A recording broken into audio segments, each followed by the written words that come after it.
আসসালামু আলাইকুম। আজকে আমি দেখাবো ইলিশ কষা।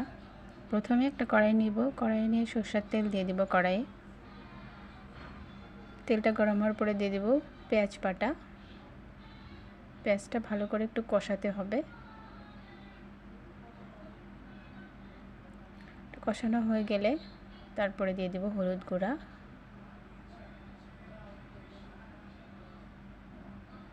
তারপরে দিয়ে দেব জিরা গুঁড়া, তারপরে মরিচ গুঁড়া দিয়ে লবণ দিয়ে একটু কষিয়ে নেব।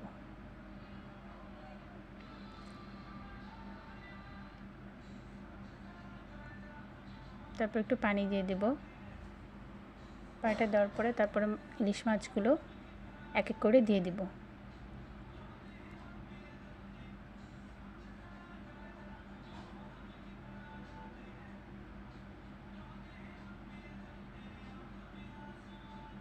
তারপর হালকাভাবে নাড়িয়ে দেব।